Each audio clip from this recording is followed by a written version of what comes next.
MNAs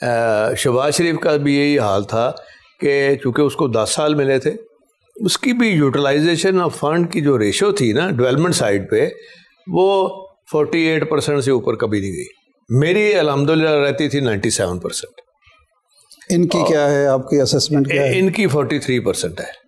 اس سے بھی کم؟ اس سے بھی کم ہے. اچھا. تو میں نے یہی ان کو بار بار کہا ہے. اب خیر انہوں نے ایفرٹ تو شروع کی، اب دیکھیں کہاں تک کامیاب ہوتی ہے. یہ جو یوٹیلائزیشن کم ہے، یہ کوئی نااہلی کا ہے، سستی کا ہے، عدم تعاون ہے بیوروکریسی کا؟ نہیں، کوئی عدم تعاون نہیں. اچھا.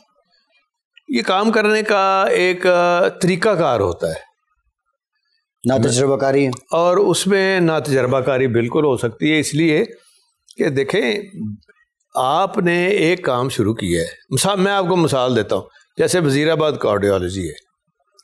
پچھلے سال ہم نے فنڈز جو ریلیز کرائے وہ ہمیں ملے یہ اس بجٹ سے پہلے. اچھا. ہاں جی. تو وہ پھر جو باٹل نیک ہیں اس میں سارے قصوروار ہیں. آپ کا فنانس منسٹر قصوروار ہے کہ بھائی کیوں لے کے بیٹھے ہوئے.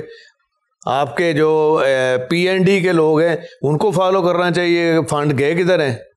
نہیں تو یہ وزیر اعلیٰ کا کنٹرول نہیں ہے ان لوگوں پر کہ یہ مرضی کرتے ہیں؟ ان کو فالو کرنا چاہیے نا جی. اب ہم بیٹھ کے ایک ایک چیز تو نہیں، ہم خود جا کے، تو یہ تو ان کا کام ہے نا صحیح کرنے والا. تو ہم تو گائیڈ کر سکتے ہیں، ہم ان کو شور شرابہ بھی کر لیتے ہیں کہ جی یہ نہیں ہو رہا، وہ نہیں ہو رہا. پھر خود بھی ہم ان کو کہتے ہیں کہ کیا کر رہے ہیں. جی جوسف، آپ کا سیاسی تجربہ وہ ان سب سے زیادہ ہے. ایک آپ کا خاندان کا ایک سیاسی بیک گراؤنڈ ہے، پھر آپ کا انتظامی تجربہ 5 سال وزیر اعلیٰ کے طور پر. اس سے کوئی فائدہ اٹھایا ہے موجودہ حکمرانوں نے، آپ کے اتحادیوں نے؟ دیکھیں ہم کوشش کرتے ہیں کہ یہ فائدہ ہو، کیونکہ اس میں سبھی کا فائدہ ہے. ان کا فائدہ ہے، ہمارا بھی فائدہ ہے. ان کا نقصان ہے، ہمارا بھی نقصان ہے. اب یہ ہے کہ ایک جب آپ کسی بندے کو سلیکٹ کرتے ہیں، مثلا IG کو سلیکٹ کرتے ہیں یا چیف سیکرٹری کو سلیکٹ کرتے ہیں، اس سلیکشن میں کم از کم ان کو پتہ ہونا چاہیے ہم کس کو سلیکٹ کر رہے ہیں. یہ نہیں کہ 4 مہینے بعد آ کے آپ بدل دیں. اس وقت تو کوئی مشورہ نہیں کرتے ہم سے. بہرحال یہ تو خیر چیف منسٹر کا اختیار ہے، جتنے ہر مہینے چینج کرے، ہم تو کچھ نہیں کہہ سکتے. لیکن اس کا نقصان ہوتا ہے نا، کنٹینیوٹی نہیں رہتی. نہیں خامی جو سب سلیکشن میں ہے یا کہیں اور ہے؟ دیکھیں خامی تب ہوتی ہے کہ آپ کسی بندے کو جب سلیکٹ کرتے ہیں تو کسی سے مشورہ کر لیں، کسی کو پوچھ لیں کہ بھائی اس کی بیک گراؤنڈ کیسی ہے، اس کی کیپیسٹی کیسی ہے، یہ ڈیلیور بھی کر سکتا ہے، اور کوئی اس کا کوئی چھوٹا موٹا تجربہ بھی ہے کہ نہیں. وہ آپ کسی سے بات کریں گے تو وہ آپ کو انفارم کرے گا. اس سے پہلے جتنے چیف سیکرٹری یا IG آئے پنجاب میں، ان میں سے وہ ڈیلیور کرنے کی پوزیشن میں نہیں تھی، ان کی کیپیسٹی نہیں تھی، اس لیے ان کو بدل دیا گیا. بہرحال وہ اب پرانی باتوں کرنے کا فائدہ نہیں ہے کوئی بھی اس میں. اب تو چونکہ میں کہتا ہوں ان کو کہ آپ اب دنوں پہ آ جائیں، مہینوں پہ نہ آئیں کہ جیسے آج کا دن ضائع ہو گیا، کل کا دن ضائع ہو گیا. تو اس بالکل فاسٹ ٹریک پہ آپ کام شروع کریں.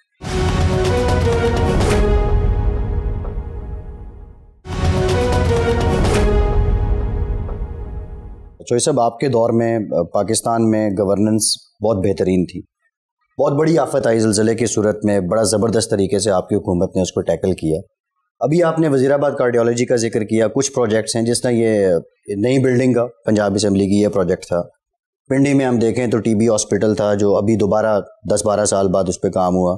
شیخ رشید صاحب دعائیاں دے کے سرجیکل ٹاور تھا میرا جی میو ہاسپٹل کا. جی شیخ رشید صاحب وہ اپنی لئی ایکسپریس وے کو لے کے اب وہ دعائیاں دے رہے ہیں. وہ کہہ رہے ہیں پھر میں نے ریٹائر ہو جانا ہے. ایک تو یہ بتا دیں وہ ہوں گے ریٹائر، دوسرا یہ بتائیں یہ جو سیاسی بغض میں پروجیکٹ روکے گئے ہیں، نقصان اس کا بنیادی طور پہ کیا ہوا؟ اس کا بہت زیادہ نقصان ہوا ہے. یہ شہباز شریف تو میں کہتا ہوں اتنا اس کے اندر بغض ہے، اتنی اس کے اندر انا ہے اور تکبر ہے کہ یہ تکبر کی مار دیکھیں نا مریضوں کو ملی ہے.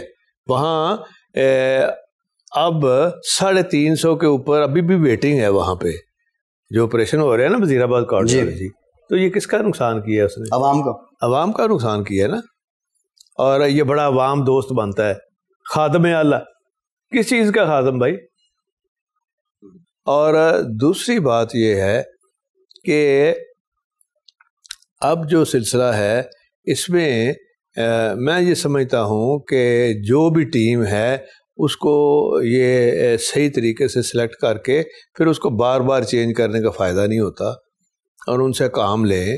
اور اپنے جو پولیٹیکل سائیڈ کے لوگ ہیں, جو اپنے کمپلشنز ہیں, ان کو مد نظر رکھ کے وہ بھی پھر وزیروں کے خلاف حکومت کی سطح سے ایسا بیان بھی جو ہے وہ ڈی اسٹیبلائز کرتا ہے حکومتوں کو, اس کا فائدہ نہیں ہوتا. یہ پتہ نہیں کون کہہ رہا ہے ان کو, یہ بھی غلط مشورہ کسی نے دیا ہے کہ جی یہ آپ دے دیا کریں 3 مہینے بعد کہ ہم وزیروں کو نکال لیں, ہم یہ کر رہے ہیں. تو جو ساتھ ہیں وہ کہیں گے جی ہمارا تو خود نہیں پتا ہمیں, جس کا ساتھ دے رہے ہیں. یہ طریقہ گورننس کا ہے نا, یہ ان کو ٹھیک کرنا پڑے گا. جن لوگوں نے مشورہ دیا اس بیان سے تو واقعی ڈی مورلائز ہوگی پوری کیبنٹ اور سارے لوگ جو ہیں, تو یہ کم از کم اس کو تو آئیڈینٹیفائی کریں نا جس نے یہ مشورہ دیا. اور پھر تبدیلی اس بنیاد پر نہیں ہوتی, کارکردگی کی بنیاد پر نہیں ہوتی, ویمز پر تبدیلی ہو رہی ہے. یہ تو آپ نے کہا کہ اس سے نقصان ہو رہا ہے, لیکن اب 3 سال کے بعد بھی اسی طرح کے مشوروں پر حکومت چلے گی اور پھر آپ الیکشن میں جائیں گے. نہیں, اب تو 2 سال رہ گئے.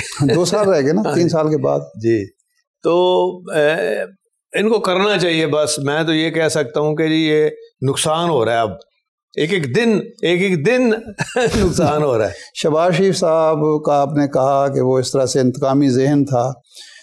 مریم نواز صاحبہ کا مستقبل آپ کیا دیکھتے ہیں سیاست میں؟ ان کے حامی اور ساتھی یہ کہتے ہیں کہ جی ان کا نیریٹو بڑا مقبول ہے, وہ کارکنوں میں عوام میں بہت زیادہ مقبول ہیں, نواز شریف صاحب کی جانشین ہے, ان کا کوئی مستقبل ہے؟ دیکھیں جی, M P as Punjab assembly میں ساری پارٹیوں کے مجھے ملتے ہیں, نون کے بھی ایم پی ایز ملتے ہیں, آتے ہیں میرے پاس, اور میں ان سے پوچھتا ہوں.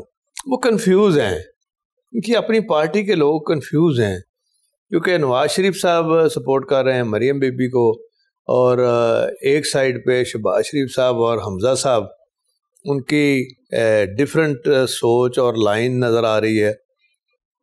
تو ان کے لوگوں کو خود نہیں پتہ چل رہا کہ آگے ہمارا کیا بنے گا. اور اس جو سچویشن اب مرج کی ہے یہ پہلے نہیں تھی, اور پھر حتیٰ کہ انہوں نے اسپوکس پرسن بھی چینج کر رہی ہیں. مریم کے ہیں وہ جو ایکس گورنر تھے زبیر صاحب, اور ان کے ساتھ وہ مریم اورنگزیب ہیں جی. تو یہاں پہ انہوں نے ملک احمد خان صاحب کو شہباز شریف نے نامینیٹ کیا ہے. تو یہ ان کا آپس کا اختلاف ہے آپ کے خیال میں؟ تو یہ دیکھیں, پارٹی ایک ہے, ووٹ بینک تو نواز شریف کا ہے نا, ٹھیک, اور تو نہیں ہے نا کسی کا. صحیح. تو اس نے یہ فیصلہ کیا ہے نا مریم کا. تو یہ جو کنفیوژن ہے, اس کنفیوژن میں اگر آپ جائیں گے تو پھر آپ کا کیا بنے گا؟ اور جو دوسرا سب سے بڑا فیکٹر ہے کہ مریم بی بی بھی ڈسکوالیفائڈ ہے, نواز شریف صاحب بھی ڈسکوالیفائڈ ہے جی. ہاں جی. تو اگر ان کا ایم این اے یا ایم پی اے کہے گا کہ انہوں نے تو وزیر اعظم ہی نہیں بننا, تو وہ وزن پھر شہباز صاحب کے پلڑے میں آئے گا. نہیں, شہباز صاحب کا بھی تو کبھی وہ اندر کبھی باہر, کبھی اندر کبھی باہر. اور شہباز شریف کی جو میں نے کہا ہے نا ووٹ نواز شریف کا ہے, ان کا ووٹر بھی کنفیوز ہے, یہ خود بھی کنفیوز ہے, اور اپنے ایم پی ایز ایم این ایز کو دیکھیں, جب آپ نے ووٹ دینا ہے تو پارٹی کو پتا ہونا چاہیے یہ ہمارا چیف منسٹر ہوگا آئندہ, یہ ہمارا وزیر اعظم ہوگا. بلاول صاحب نہیں اعلان کر رہے ہیں بار بار جی, تو کم از کم کچھ چیز تو لوگوں کو دکھانی ہے کہ نہیں. لیکن جوسف اس کنفیوژن میں اگر یہ الیکشن میں جاتے ہیں تو پھر کامیابی کیسے ہوگی ان کی؟ نہیں, لیکن جوسف اس کنفیوژن کے باوجود پارٹی آج بھی متحد ہے, ان کا ووٹ بینک جو ہے انٹیکٹ ہے. تو اس کا مطلب یہ ہے کہ نہیں, میں نے کہا ہے کہ کنفیوز ہے, ووٹ بینک انٹیکٹ نہیں ہے. اچھا, ان کے جو الیکٹیبلز ہیں جو کہ پہلے ہمارے ساتھ بھی تھے، پھر چلے گئے تھے، پھر واپس آ گئے، وہ تو آنا جانا جو انہوں نے دیکھ رہے ہیں جو ہلکے والے لوگ ہیں، تو وہاں وہ پوچھیں گے نا کہ بھائی آپ کا کون ہے وزیر اعظم جس کو آپ لے کے چل رہے ہیں؟ جب وہ کہیں گے جی مریم بھی نہیں ہے، وہ بھی نہیں ہے، وہ بھی نہیں ہے، تو شہباز شریف اسی طرح پھر آپ کیسے الیکشن لڑیں گے؟ وہ تو پھر خود بھی ان کے لوگ چھوڑ جائیں گے ان کو، ان کے جو الیکٹیبلز ہیں وہ تو پھر چھوڑ جائیں گے نا۔ چھوڑ سکتے ہیں، ابھی تو موجود ہیں، ابھی تک تو موجود ہیں، تو ٹھیک ہے نا، ابھی تو 2 سال پڑے ہیں نا۔ دیکھیں 2 سال کا عرصہ کافی ہوتا ہے۔ یہ شاہ صاحب یہ بڑا انٹرسٹنگ ہے، یہ جو کنفیوژن ہے اس کا مسلم لیگ قاف کے پاس کیا اپرچونٹی ہے، وہ سیاسی طور پہ فائدہ اٹھا سکتی ہے؟ کیونکہ قاف لیگ میں وہی لوگ آئے تھے جو پہلے نون لیگ میں تھے، اور پھر نون لیگ میں وہی لوگ گئے جو قاف لیگ میں تھے، بڑی تعداد۔ ایک بریک لیتے ہیں اور بریک کے بعد ذرا اس پہ بھی بات کریں گے، اور پھر بالخصوص بلدیاتی نظام پہ بھی بات کریں گے، جو مجوزہ بلدیاتی نظام ہے جس پہ پی ٹی آئی اور مسلم لیگ قاف مل کے گفت و شنید بھی ہو رہی ہے۔ ہمارے ساتھ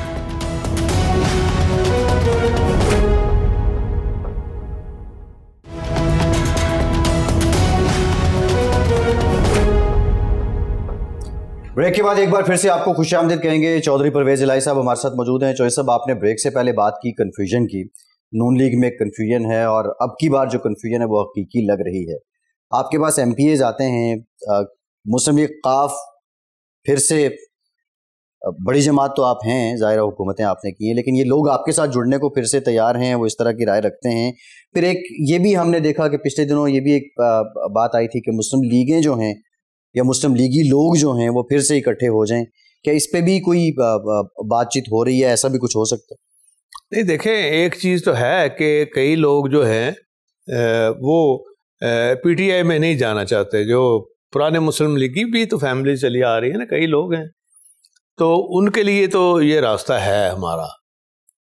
لیکن اگر کوئی ویسے کسی اور وجہ سے کوئی میرے خیال میں لوگ انتظار کرنا سمجھتے ہیں کہ ہمیں تھوڑا انتظار کر لینا چاہیے، کیونکہ 2 سال ابھی پڑے ہیں، تو سال بعد کلیئرٹی ہوگی کہ جو انہوں نے کس پارٹی کے ساتھ جانا ہے، کہ سال میں کیا حالات بنتے ہیں وہ بھی دیکھیں گے، پلس یہ بھی دیکھیں گے کہ آخر ہمارا فیوچر ہے بھی ہے کہ نہیں، چونکہ یہ تو پارٹی کا پتہ ہی نہیں چل رہا، جو نون والے جی ان کی تو خود سمجھ نہیں آ رہی۔ لیکن صاحب یہ بھی تو ایک بات چلتی رہتی ہے کہ 2022 جو ہے وہ الیکشن کا سال ہے، تو سال پہلے اگر الیکشن ہو گئے تو پھر کیا ہوگا؟ سال پہلے نہیں ہونے الیکشن، مدت پوری ہوگی؟ بالکل مدت پوری کریں گے اچھا عمران خان صاحب، اور یہ صرف ایسے ہی خبریں ہی ہیں۔ تحریک انصاف کے اندر بھی آپ کے پاس چونکہ لوگ آتے ہیں تو ان کے اندر بھی کوئی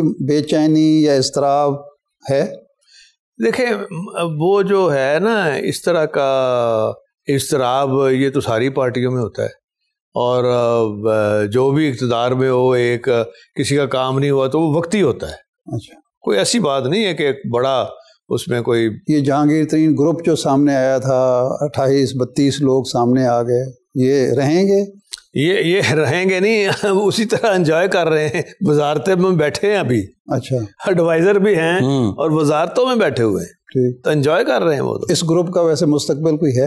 میں بالکل کوئی مستقبل نہیں ہے۔ جہانگیر ترین صاحب کے جو لوگ ہیں وہ بھی اب سمجھ گئے ہیں آہستہ آہستہ، ان کا مستقبل اسی جگہ پہ ہے، تحریک انصاف میں ہے، تحریک انصاف میں۔ تو یہ ساری جو تھی اضطراب تھا یا بے چینی تھی، یہ صرف وہ ان کیسز کے حوالے سے تھے کوئی اور؟ جی ان کا ذاتی جو وہ چل رہا تھا نا اس حوالے سے، کیونکہ انہوں نے ٹکٹ بھی دلائے تھے ان کو، اور اس کے بعد پھر سپورٹ بھی کیا تھا، اور کافی آزاد لوگ تھے جن کو وہ لے کے آئے تھے۔ جو سب لوگ کہتے ہیں کہ ویسے تو نواز شریف صاحب اور چودھری برادران اور چودھری پرویز الہی کے درمیان بڑے اختلافات ہیں، لیکن ایک بات پہ دونوں متفق ہیں کہ عثمان بزدار صاحب اپنی مدت پوری کریں، ان کے کوئی گڑبڑ نہیں ہونی چاہیے۔ بلاول بھٹو نے بھی کہا عدم اعتماد کی تحریک پیش کریں، لیکن وہ کہتے ہیں جی صرف نواز شریف نے ناکام نہیں کیا اس موو کو، چودھری صاحبان نے بھی کیا ہے۔ جی بالکل ہم ساتھ ہیں ان کے. اگر ہم پارٹی کے ساتھ چل رہے ہیں, بزدار صاحب کے ساتھ چل رہے ہیں, تو ہم تو بزدار صاحب کے ساتھ ہیں, اس میں تو کوئی ڈاؤٹ والی بات ہی نہیں ہے. اور آپ نے دیکھا ہوگا کہ کبھی میں نے یہ نہیں کہا 3 سالوں میں کہ ہم بزدار صاحب کے ساتھ نہیں ہیں. میں نے تو ہمیشہ ان کو پروٹیکٹ کیا. وہ آپ کے ساتھ ہیں. ان کے والد سردار فتح محمد خان بزدار نے جو آپ کو پارت دی تھی تو وہ آپ تو پوری کر رہے ہیں. ادھر سے بھی آپ کے کام وام یہ سارا کچھ کام کوئی ہو گیا کوئی نہ ہوا بس چلتا ہے. اچھا جوسف, یہ بلدیاتی انتخابات اب آنے والے ہیں اور بلدیاتی بل منظور بھی ہو گیا, یہ سمجھتے ہیں کہ یہ واقعی جو اختیارات کی تقسیم ہوتی ہے اس میں یہ جو سسٹم ہے عمران خان صاحب لانا چاہتے ہیں, یہ پنجاب میں کامیاب ہو سکتا ہے, یہ عوام کو ڈیلیور کیا جا سکتا ہے, یا اس میں آپ کو کوئی تحفظات اب بھی ہیں؟ دیکھیں لاسٹ جو ہماری میٹنگ ہوئی ہے اس میں کافی چیزیں بہتری آئی ہے. اور چونکہ دیکھیں میں نے ان کو یہ کہا تھا کہ 83 میں میں نے خود الیکشن لڑا ہے ایز اے کونسلر. جی 10 سال میں ضلع کونسل کا چیئرمین. پھر ضیاء الحق کے زمانے کا سارا جو نظام تھا اس کو بہتر کیا تھا میں نے اپنے دور میں, امینڈمنٹس کی تھی. پھر جو مشرف صاحب کا نظام تھا اس میں ہم بہت ساری بہتری لے کے آئے تھے. وہ وائبل ہی نہیں تھا شروع میں.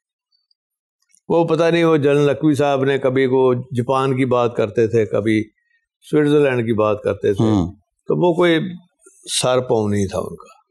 بلکہ انفارچونیٹلی ایک بڑے ماشاءاللہ میں نے 83 کہا ہے, ویسے ان کو تو الیکشن خود بھی لڑنا چاہیے. وہ اینکر صاحب شاید اس وقت اسکول پڑھتے ہوں گے, کبھی الیکشن لڑ لیتے تو ان کو سمجھ آتی کہ گراؤنڈ ریالٹی کیا ہوتی ہے, کہ کام کیسے لینا ہے کسی سے. اور خاص طور پہ جب یہ کہنا میں نے وہ نظام فیل کیا ہے. اچھا مشرف صاحب والا میری وجہ سے, تو مشرف صاحب خود کہہ رہے تھے کہ یار تم ٹھیک کہتے ہو, کیونکہ میں تو جو وہ اس نے بنایا تھا وہ تو چلنا ہی نہیں تھا. جی. اور ایز اے چیف منسٹر میں نے صرف ان کو یہ کہا تھا کہ آپ کے کہنے کے اوپر 1 سال میں نے دیکھنا ہے, کیونکہ انہوں نے کہا جی جیسا میں نے پہلے بنایا ہے نا 1 لائن بجٹ ان کو جائے آبادی کے لحاظ سے. تو میں نے کہا جی ان کی کیپیسٹی نہیں ہے, ان کی کیپیسٹی بلڈنگ کرنی پڑے گی, خرچ نہیں کر سکیں گے.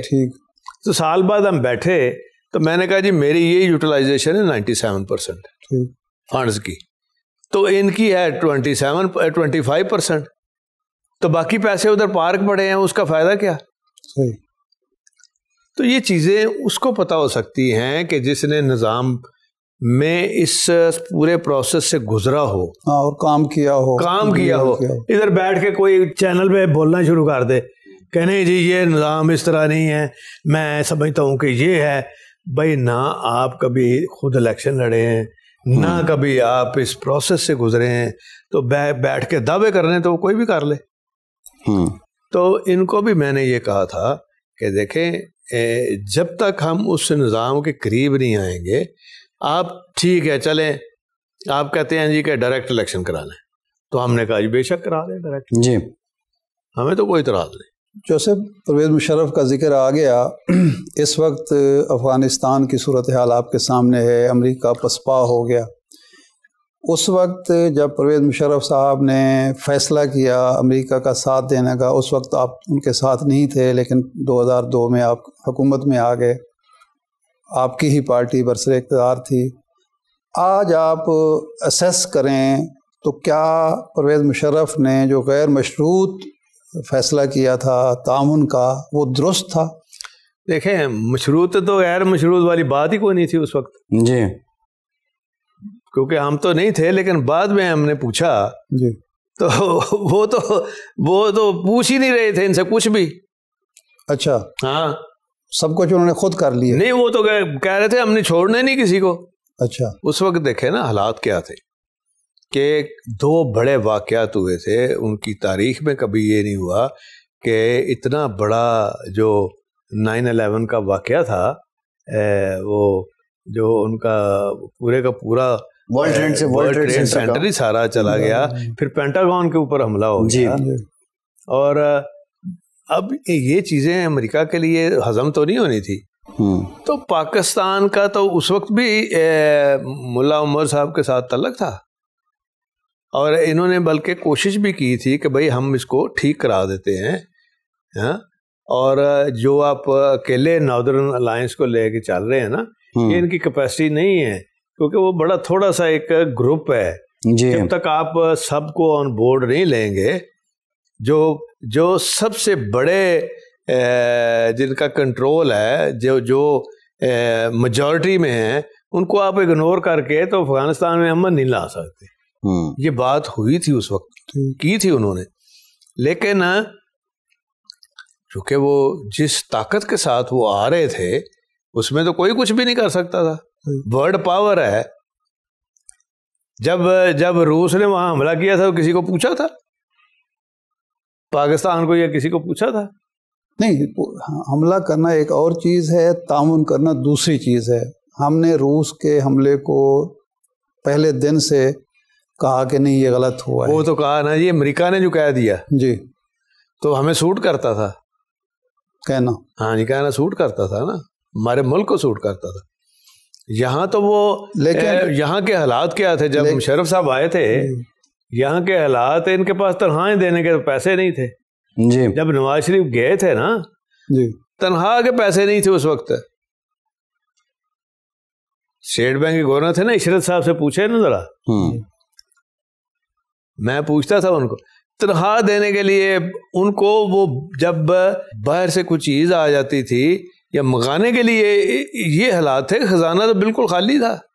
نواز شریف صاحب پورا فارغ کر کے گئے تھے، کیونکہ انہوں نے وہ بلاسٹ کیا نا جب، جو کہ اچھا کام تھا، وہ تو کرنا ہی تھا. اس کے بعد پھر کلنٹن صاحب نے پورا بین لگا دیا. ٹھیک ہے چوئی صاحب، ایک بریک لیتے ہیں. بریک کے بعد جب واپس آئیں گے چوئی صاحب سے یہ جانیں گے کہ مشرف صاحب کے دور میں جو پاکستان کی جانب سے تعاون تھا امریکہ کے لیے، اس کے بعد جو اس کا ریئیکشن آیا، جو پاکستانی قوم نے اور پھر ہماری فورسز نے اتنی جو قربانیاں دیں دہشت گردی کے خلاف جنگ میں، کیا مشرف صاحب کا اس کو لے کر بھی کوئی پلان تھا یا اس بارے میں سوچا ہی نہیں گیا؟ بریک کے بعد بات کرتے ہیں.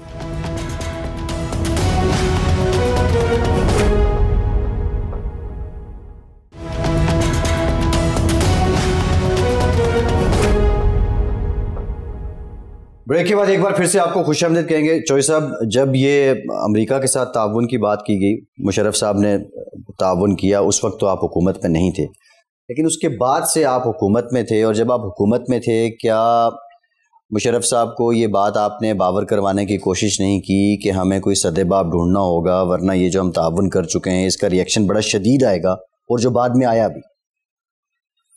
نہیں دیکھیں، اس وقت مشرف صاحب نے ہم سے تھوڑا پوچھنا تھا، وہ تو فیصلہ تو آلریڈی ہو چکا تھا. اور اس کے بعد آپ نے دیکھا کہ اس کے بعد بڑے کام بھی ہوئے، اور ہماری جی ڈی پی گروتھ چلی گئی تھی 8% پہ جی، اور اس میں 7.5% تو پنجاب کی جی ڈی پی گروتھ تھی. پنجاب میں تو اتنے کام ہوئے، ہم نے 32,000 کلومیٹر سڑکیں بنائیں، اور جیسے ادارے 1122 سے لے کے پٹرولنگ پوسٹیں بنی، لا اینڈ آرڈر کے لیے ہاسپٹل بنے، اور ہاسپٹل کا نظام ہمارا بہت بہتر تھا.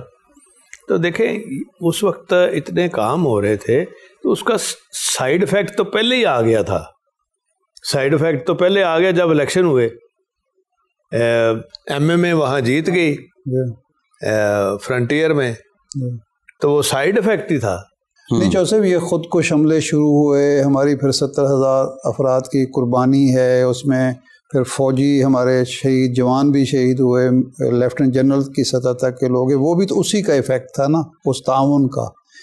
آج ہم اس وقت جہاں کھڑے ہوئے ہیں، آپ کیا سجیسٹ کرتے ہیں کہ عمران خان کی حکومت کو ویٹ اینڈ سی کی پالیسی اختیار کرنی چاہیے یا انیشیٹو لینا چاہیے؟ نہیں، عمران خان صاحب آلریڈی انیشیٹو لے رہے ہیں، اور عمران خان صاحب اور فوج بھی ایک پیج پہ ہیں، اور خاص طور پہ D G I S I بھی گئے ہیں کہ ٹی ٹی پی کے سارے ابھی تک جو خودکش حملے ہو رہے ہیں وہیں سے ہو رہے ہیں جی، اور وہ ہندوستان کے جو لوگ ہیں بچے کچے اور داعش والے کر رہے ہیں، وہ حملے کر رہے ہیں.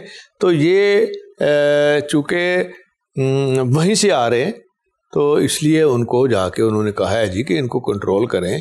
اور چونکہ پاکستان تو ان کے ساتھ پورا تعاون کر رہا ہے، کیونکہ پاکستان کو آن بورڈ رکھا امریکہ نے بھی اور طالبان نے بھی وہاں جب قطر میں مذاکرات ہوئے تو پاکستان اس کا حصہ تھا. تو پاکستان تو ہم تو چاہ رہے ہیں کہ پرامن افغانستان پاکستان کو سوٹ کرتا ہے اور وہاں کی حکومت کی اسٹیبلٹی ہمارے ملک کے حق میں ہے. تو عمران خان صاحب تو اوپنلی سپورٹ کر رہے ہیں ان کو, اور لیکن پھر بھی حملے ہو رہے ہیں یہ خودکش جی. اور اس کو روکنا ہے تو اس کو پھر ساری انٹرنیشنل کمیونٹی کو بھی اس میں رول پلے کرنا پڑے گا. اور جو کہ میرا خیال ہے کہ اب ان کو کچھ نہ کچھ جو ہماری ڈپلومیسی رہی ہے جس میں شاہ محمود قریشی صاحب تمام فارن منسٹر کے ساتھ گئے ہیں, ملے ہیں, اور یہاں بھی آئے ہیں, برٹن کے بھی آئے ہیں, اور باقی بھی سارے یورپین یونین کے بھی لوگ آ رہے ہیں. تو وہ ایک پاکستان کی موومنٹ ڈپلومیٹک سائٹ پہ تو بہت اسٹرانگ جا رہی ہے اور اس کی سمت بھی بہتر ہے اور اس کے اوپر کام بھی بڑا کیا ہے اور ہو بھی رہا ہے. اور یہ سارے خودکش حملے روکنے کے لیے جی, تاکہ ہمیں تو پھر دونوں طرف سے نقصان تو نہیں چاہیے. بالکل. افغانستان میں 92 میں ایک تبدیلی آئی, حکومت ختم ہوئی جو روس کی قائم کردہ حکومت تھی, پھر ہم سے کچھ غلطیاں ہوئیں, وہاں خانہ جنگی شروع ہوئی. آج آپ کچھ سمجھتے ہیں کہ ہماری پالیسی اتنی اسٹرانگ ہے کہ وہاں خانہ جنگی بھی نہیں ہوگی اور پاکستان کی حامی حکومت مضبوط ہوگی؟ آپ نے دیکھا کہ زمین آسمان کا فرق ہے. اگر آپ اس کا کمپیریزن کریں, اب تو حالات بہت بہتر ہیں اور پاکستان کے بارڈر سیف ہو چکے ہیں, اور اس میں پاکستان کا اپنا بہت بڑا رول ہے آرمی کا کہ پوری باربڈ وائر لگی ہے. آپ نے دیکھا کہ کئی دفعہ وہاں سے بھی حملہ ہوا ہے تو وہاں ان کا مقابلہ کیا گیا ہے, اور جتنی باربڈ وائر کو کور کر رہے ہیں فوج کے جوان, وہ بھی شہید ہوئے ہیں لیکن وہ بھی مارے گئے ہیں. تو اب وہ حالات نہیں ہیں جو اس وقت تھے. وہاں تو وہ پھر بارڈر بھی کھلا تھا, سارا کچھ کھلا تھا, اور انڈیا وہاں خود بیٹھا ہوا تھا جی. یہ سارا کام تو انڈیا نے کیا ہے. اب انڈیا دم دبا کے بھاگ گیا ہے, بلینز آف ڈالرز کی انویسٹمنٹ چھوڑ کے بھاگ گیا ہے. ٹھیک, اس کو تکلیف تو بہت ہے نا. اور پھر خاص طور پہ یہ میں سمجھتا ہوں یہ بڑی کامیابی ہے کہ کشمیر کے مسلمانوں کی بھی طالبان نے بات کی ہے, بلکہ انہوں نے کہا ہے کہ جہاں مسلمانوں کو تکلیفیں ہوں گی, چاہے وہ ہندوستان میں ہوں یا کشمیر میں ہوں, تو یہ پہلے نہیں تھا. وہاں جو حکومت بیٹھی تھی وہ تو پٹھو تھی ہندوستان کی, باتیں پاکستان کے خلاف کرتے تھے وہ. ٹھیک ہے. جوسف, یہ چودھری نثار علی خان صاحب 3 سال سے حلف نہیں اٹھا رہے تھے. وہ کہتے کہ میں سمجھتا ہوں کہ یہ ناجائز اسمبلی ہے, دھاندلی ہوئی ہے, تو میں کیسے حلف اٹھاؤں. اب اچانک حلف اٹھا لیا انہوں نے, یہ کیا سمجھتے ہیں؟ اچانک جائز ہو گئی؟ نہیں, اب دیکھیں جی, اس میں ایک تھوڑا پرابلم بھی تھا, چونکہ وہ پھر شاید ڈسکوالیفائی ہو جاتے ہیں. اور سیٹ بچانے کے لیے انہوں نے سب کچھ کیا. دیکھیں, اگر سیٹ نہ وہ بچاتے تو پھر ڈسکوالیفیکیشن بھی ہو سکتی تھی. جیسے کہ ان کا کیس اب بن کے جا رہا ہے یہ اسحاق ڈار صاحب کا, کہ وہ اتنی دیر سے باہر بیٹھے ہوئے ہیں, تو شاید امینڈمنٹ بھی آ رہی ہے, آرڈیننس بھی آ گئی. تو یہ پھر ان کے لیے ضروری ہو گیا تھا کہ وہ حلف لیں. چودھری نثار علی خان چوئی صاحب, آپ نے 20-21 سال پہلے نواز شریف صاحب سے آپ کی راہیں جدا ہو گئیں. چودھری نثار علی خان نے چند سال پہلے کی. بنیادی ریزن کیا بنی؟ کیا چودھری صاحب کا بھی سیاسی قد کاٹ چودھری نثار علی خان کا بھی بہت بلند ہو رہا تھا, یا جو آپ سمجھتے ہیں کہ کوئی پالیسی پہ ان کا اختلاف تھا, یا پھر ذاتی نوعیت کے اختلافات ہو گئے تھے؟ سچی بات ہے, ہمارا کوئی انٹرسٹ نہیں تھا, کیونکہ وہ نواز شریف کے ساتھ تھے. ہمارا کوئی انٹرسٹ نہیں تھا کہ اس میں ہم فالو کرتے کہ جی ان کا کیوں جھگڑا ہوا, ان کا کیوں علیحدگی ہوئی. تو اس لیے, اور ہمیں پتہ بھی نہیں ہے اس بات کا, اور پتہ ہونے کی وجہ بھی یہی ہے کہ ہمارا کوئی انٹرسٹ نہیں تھا. یہ جوسف, یہ پرانے لوگ عام طور پر کچھ دیر پہلے یا کچھ دیر بعد الگ ہو جاتے ہیں, خاص طور پر شریف خاندان سے, میاں نواز شریف صاحب سے, بڑے آزمودہ جو دوست ہوتے ہیں. بنیادی وجہ آپ کیا سمجھتے ہیں کہ کیا خامی ہے نواز شریف صاحب کی جس کی وجہ سے بڑے آپ جیسے لوگ, چودھری نثار علی خان جیسے لوگ, بہت سارے لوگ ہیں, یہ پھر اچانک الگ ہو جاتے ہیں اور پھر صرف راہیں جدا نہیں ہوتی, پھر دشمنی کی حد تک یہ اختلافات چلے جاتے ہیں؟ صرف اپنی فیملی الگ نہیں ہوتی, باقی سارے الگ ہو جاتے ہیں. وہ ان کے اندر ایک انا اور تکبر کا پہلو بہت زیادہ ہے اور برداشت کا پہلو ہے ہی نہیں. اچھا. جو ہم نے دیکھا پیریڈ برداشت کا پہلو نہیں ہے. ہم بھی ان کے ساتھ 18 19 سال 20 سال رہے ہیں. برداشت کا وہاں خانہ ہی نہیں ہے. نہیں, لوگ تو کہتے ہیں جی میاں نواز شریف صاحب بڑی بات سنتے ہیں اور بڑی وفا کرتے ہیں. بات سننی تو اور چیز ہے نا. اچھا. شہباز شریف تو سنتا بھی نہیں کسی کی. ٹھیک. جو بڑے بھائی صاحب ہیں سنتے ضرور ہیں لیکن الٹیمیٹلی گھر اپنے ہی اور بچے اپنے ہی اچھے. چوئی صاحب آپ یہ جو ہر چیف جسٹس سے اور ہر آرمی چیف سے ان کی لڑائی ہوئی, یہ کیا آپ نے اسیس کیا کہ کیا وجہ ہوتی ہے, کیوں؟ نہیں, آرمی سے تو ان کی ہوئی ہے, چیف جسٹس سے بھی ہوئی ہے, سجاد علی شاہ صاحب سے ہوئی ہے, پھر ایک اور تھے جج عظما بخاری کے والد صاحب تھے, ان کے ساتھ بھی ہوئی تھی بہاولپور میں. جی, زاہد بخاری صاحب. زاہد بخاری صاحب جی. تو وہ بھی تکبر ہی ہے نا. اچھا. حالانکہ ہر چیز کا حل اگر آپ ٹھنڈے دل سے کریں, تھوڑا صبر کر لیں. اب دیکھیں جن سے وہ لڑے ہیں انہوں نے ان کی مدد کی ہے ان کو اقتدار میں لانے کے لیے, تو ان کا یہ قصور بن گیا. اچھا. جو ان کو لایا اس کے ساتھ. ہاں, اب دیکھ لیں نا, ہسٹری دیکھ لیں نا. صحیح. یہ تو حقیقت ہے. اب کیا لڑائی ہے ان کی؟ تکبر کی لڑائی ہے, انا کی لڑائی ہے, اور وہ اور تو کچھ نہیں ہے. نہ ملک کا خیال ہے, نہ کوئی کسی چیز کا خیال ہے ان کو. نہیں, وہ تو کہتے ہیں جی سول بالادستی ہونی چاہیے. سول بالادستی کیا ہونی چاہیے کہ وہ ایک ادارے کے خلاف چل رہے ہیں, تو ادارے کے خلاف چلنے کا انجام تو دیکھ لیا نا آپ نے, الطاف بھائی کا دیکھ لیے. تو انہوں نے بھی تو ادارے کو گالیاں دی تھی نا باہر بیٹھ کے, تو ادارے کے خلاف ہی کام کرتے تھے نا وہ. اور اسٹیٹ ود ان اسٹیٹ تو انہوں نے خود بنائی ہوئی تھی. اتنا ریونیو ایف بی آر اکٹھا نہیں کرتی تھی جتنا الطاف بھائی اکٹھا کر رہے تھے کراچی سے کی صورت میں. تو ہے نا. ٹھیک. چوئی صاحب یہ ایک اور, تو یہ ان کو بھی کوئی نہ کوئی مہینے 2-2.5 صرف 2 سال بڑی مشکل سے نکالتے ہیں میاں صاحب. 2.5 سال بس. یہ ان کی سرشت میں ہے, یہ ان کا ان کے بس بلڈ میں ہے کہ بس وہ ایک کسی نے ڈال دیا تھا نا میر المومنین جی, اور پھر کسی نے ڈال دیا تھا کہ اردگان بنے. بھائی اردگان بنتے بنتے وہ آپ نے دیکھا جن حالات میں وہ کرے بنے, ان کے ساتھ کیا کیا ہوئی اور وہ کیسے کامیاب ہوئے. تو ہر ملک کے اپنے حالات اور خود دیکھیں, آپ اللہ کا شکر ادا کریں. اس سے بڑے عہدے اور کیا ہیں جو انہوں نے انجوائے نہیں کیے اس خاندان نے. جی. تو اب کیا لینا دینا ہے. وہ کہتے ہیں جی دیکھیں میں چاہتا ہوں بھارت کے ساتھ ہمارے اچھے تعلقات ہو جائیں, تجارت ہو جائے, پاکستان ترقی کرے گا. میں چاہتا ہوں سول بالادستی ہو جائے. ابھی کشمیریوں کو اور مارو انہوں نے پڑھوانی ہے. جی. اب دیکھیں جی گیلانی جو ہیں اب فوت ہو چکے ہیں, وہ شہید ہو چکے ہیں, اور اب ان کے خلاف یہ کبھی ہوا ہی نہیں کہ وہ پرچے ان کے خلاف کیس رجسٹر ہو گیا خاندان کے خلاف. جی, تدفین میں. تدفین کا یہ تو کبھی ہوا ہی نہیں. احتساب کے عمل سے پی ٹی آئی کو فائدہ ہوا یا نقصان, بالخصوص پی ٹی آئی کی حکومت کو؟ دیکھیں جی وہ تو عمران خان صاحب کی پہلے دن ہی پالیسی تھی. اور یہ احتساب ایکٹ کس نے بنایا ہے؟ یہ تو نواز شریف صاحب نے شروع کیا تھا, یاد ہے آپ کو؟ جی بالکل. ہاں, جو انہوں نے کیا تھا نا دہشت, انہوں نے جو کراچی کی عدالتیں بنائی تھی وہیں سے ان کو ٹرائل میں سزا ہوئی. جی. اور جو احتساب ایکٹ انہوں نے بنایا تھا ان کے اوپر بھی وہی لاگو ہوا. لیکن جب یہ دوبارہ وزیر اعظم بنے تو زرداری صاحب نے ان کو کہا کہ آپ اس میں بیٹھ کے کوئی جو پراپر امینڈمنٹ ہو سکتی ہے وہ آپ کر لیں.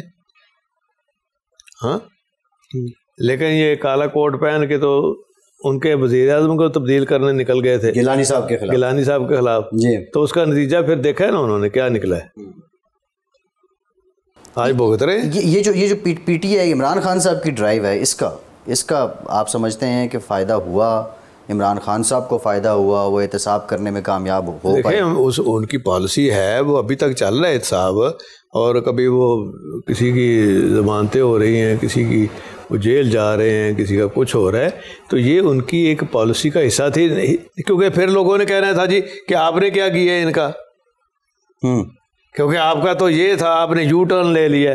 نہیں, ان کے تو اپنے وزیر کہتے ہیں کہ نیب کے ڈر کی وجہ سے لوگ ڈر رہے ہیں. وزیر خزانہ نے کہا کہ نیب کے ڈر کی وجہ سے وزارت خزانہ کے افسر جو ہیں وہ بھی ڈر رہے ہیں. تو اس پہ تو ایک کویسچن مارک تو ہے, سوال کے نشان تو ایک احتساب پہ بنتا ہے جو اسے. نہیں, وہ تو ایک علیحدہ چیز ہے نا, وہ تو ایک اور چیز کی طرف آپ چلے گئے نا. جی, میں اس کی بات نہیں کر رہا, میں تو ان کی بات ہو رہی ہے نا, اس وجہ سے کہہ رہا ہوں. جوئی صاحب تھینک یو ویری مچ, بہت شکریہ آپ کے وقت کا, آپ نے ٹائم دیا. آج کے پروگرام سے اتنے. فیصل عباسی اور ارشاد عارف کو اجازت.